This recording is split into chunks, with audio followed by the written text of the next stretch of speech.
ನೆಲ್ಲಿಕಾಯಿ ಚಟ್ನಿ ಮತ್ತು ಎಳನೀರಿನ ಸ್ವಲ್ಪ ಬಲಿತ ಎಳನೀರಿರ್ತದೆ ನೋಡಿ, ಅದರಲ್ಲಿರುವ ತೆಂಗಿನಕಾಯಿಯ ದೋಸೆಯ ರೆಸಿಪಿ ಇವತ್ತು. ನಮಸ್ತೆ ಫ್ರೆಂಡ್ಸ್, ಗುಡ್ ಫುಡ್ ಲ್ಯಾಂಡ್ ಚಾನಲಿಗೆ ನಿಮಗೆಲ್ರಿಗೂ ಸ್ವಾಗತ.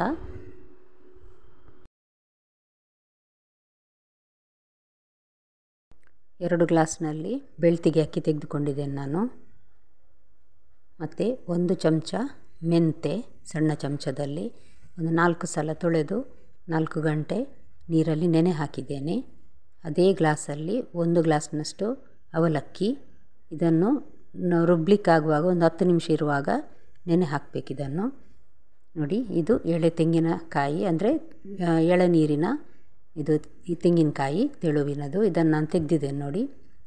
ಇದನ್ನು ಸಣ್ಣದಾಗಿ ಕಟ್ ಮಾಡಿ ಈಗ ಗ್ರೈಂಡರಿಗೆ ಹಾಕಲಿಕ್ಕೆ ರೆಡಿ ಮಾಡುವ ನಾವು. 1 ಕಪ್ಪಿನಷ್ಟು ಆಗ್ತದೆ ನೋಡಿ, ಇದು ಅಷ್ಟು ಬೇಕು. 1 ಕಪ್ಪಿನಷ್ಟು ತೆಂಗಿನ ಇದು ತುರಿ.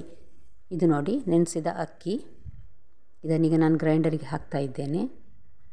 ಅಕ್ಕಿ ಮತ್ತು ಮೆಂತೆ ಮತ್ತು ಅವಲಕ್ಕಿ, ನೆನೆಸಿದ 1 ಲೋಟದಷ್ಟು ನೆನೆಸಿದ ಅವಲಕ್ಕಿ, ಇದು ತೆಂಗಿನ ತುರಿ.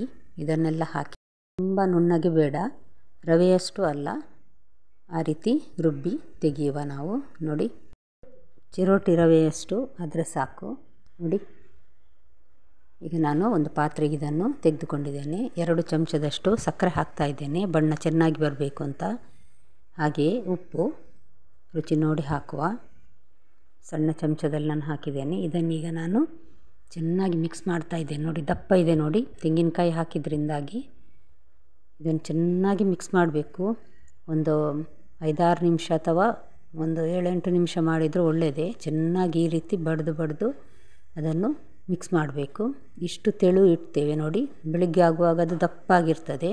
ಇದನ್ನು ಮುಚ್ಚಿ ಫರ್ಮೆಂಟ್ ಆಗಲಿಕ್ಕೆ ಇಡುವ. ರಾತ್ರಿ ಇಡೀ ನಾನೀಗ ನೋಡಿ ಈ ರೀತಿ ಬಟ್ಟೆ ಕಟ್ಟಿ ಇಟ್ಟು ಬಿಡ್ತೇನೆ. ಅದರ ಮೇಲೆ ಒಂದು ಕಲ್ಲನ್ನಿಟ್ಟು ಇಡುವ.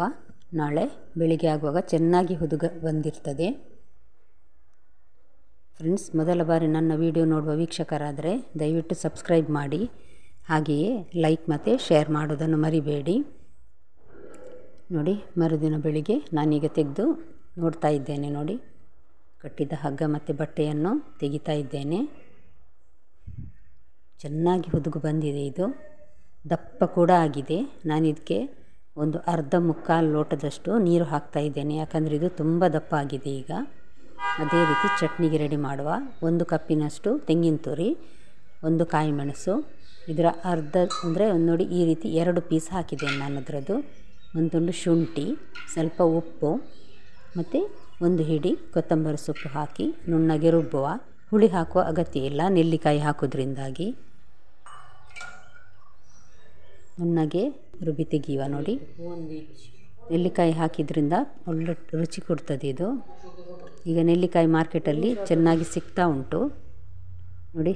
ಒಗ್ಗರಣೆಗೆ 1 ಚಮಚದಷ್ಟು ತೆಂಗಿನೆಣ್ಣೆ ಹಾಕಿದ್ದೇನೆ. ಅರ್ಧ ಚಮಚ ಸಾಸಿವೆ ಚಟಪಟ ಅನ್ನುವಾಗ ಕಾಯಿ ಮೆಣಸನ್ನು 1 ತುಂಡು ಮಾಡಿ ಹಾಕ್ತಾ ಇದ್ದೇನೆ. ಮತ್ತು ಸ್ವಲ್ಪ ಕರಿಬೇವು. ಚಟ್ನಿ ರುಬ್ಬುವಾಗ ನಿಮಗೆ ಕಾಯಿ ಮೆಣಸು ಎಷ್ಟು ನೋಡಿ ಹಾಕ್ಬೋದು. ನಾನು ಒಂದೇ ಹಾಕಿದ್ದೇನೆ ನೋಡಿ. ಚಟ್ನಿ ರೆಡಿ ಆಯಿತು. ಈಗ ಇಲ್ಲಿ ಒಗ್ಗರಣೆ ಹಾಕಿದ್ದೇನೆ. ಇದನ್ನು ಮಿಕ್ಸ್ ಮಾಡಿದರೆ ಆಯಿತು. ಈಗ ನಾವು ದೋಸೆ ಹಾಕಲಿಕ್ಕೆ ರೆಡಿ ಮಾಡುವ. ದೋಸೆ ಹಿಟ್ಟಿಗೆ ನಾನು ಒಂದು ಅರ್ಧದಿಂದ ಮುಕ್ಕಾಲು ಲೋಟದಷ್ಟು ನೀರು ಹಾಕಿ ಇದನ್ನು ಮಿಕ್ಸ್ ಮಾಡಿದೆ ನೋಡಿ. ಇದು ದಪ್ಪ ಇದೆ ನೋಡಿ. ದಪ್ಪ ಹಾಕಿದರೆ ತುಂಬ ಸಾಫ್ಟಾಗಿ ಬರುವುದಿಲ್ಲ ಅದು, ಅದಕ್ಕೋಸ್ಕರ ಚೆನ್ನಾಗಿ ಹುದುಗು ಬಂದಿದೆ. ಇದು ನೋಡುವಾಗಲೇ ಗೊತ್ತಾಗ್ತದೆ ನೋಡಿ. ಇದಕ್ಕೆ ನೋಡಿ ಮುಕ್ಕಾಲು ಲೋಟ ನೀರು ಹಾಕಿದ್ದೇನೆ ನಾನು. ಹಾಕಿ ಮಿಕ್ಸ್ ಮಾಡಿ ಈಗ ದೋಸೆ ಹಾಕ್ತಾ ಇದ್ದೇನೆ ನೋಡಿ. ತೆಳು ದೋಸೆಯು ಹಾಕ್ಬೋದು, ಸ್ವಲ್ಪ ದಪ್ಪ ಬೇಕಿದ್ದರೂ ಹಾಕ್ಬೋದು. ಮುಚ್ಚಳ ಮುಚ್ಚಿ ಲೋ ಟು ಮೀಡಿಯಮ್ ಹೀಟಲ್ಲಿ ಇದನ್ನು ಬೇಯಿಸಬೇಕು. ರುಚಿಯಾದ ಮೆತ್ತಗಿರುವ ಈ ದೋಸೆ ತುಂಬ ಒಳ್ಳೆಯದಾಗ್ತದೆ ತಿನ್ನಲಿಕ್ಕೆ. ನೀವು ಒಮ್ಮೆ ಟ್ರೈ ಮಾಡಿ ನೋಡಿ ಫ್ರೆಂಡ್ಸ್. ಹಾಗೆಯೇ ದಯವಿಟ್ಟು ಲೈಕ್ ಬಟನನ್ನು ಪ್ರೆಸ್ ಮಾಡೋದನ್ನು ಮರಿಬೇಡಿ. ಇದೇ ರೀತಿ ಇನ್ನೊಂದು ದೋಸೆ ಹಾಕ್ತಾ ಇದ್ದೇನೆ ನೋಡಿ. ಸಾಧಾರಣ ಒಂದು 20ರಿಂದ 22 ದೋಸೆಯಷ್ಟು ಆಗ್ತದೆ 2 ಲೋಟ ಅಕ್ಕಿಯಲ್ಲಿ. ಉದ್ದು ಎಲ್ಲ ಏನು ಹಾಕೋದಿಲ್ಲ ನೋಡಿ, ಹಾಗಾಗಿ ಉದ್ದು ಹಾಕದೆ ಮಾಡಿದ ದೋಸೆ ಇದು ತುಂಬ ರುಚಿಯಾಗಿ ಬರ್ತದೆ.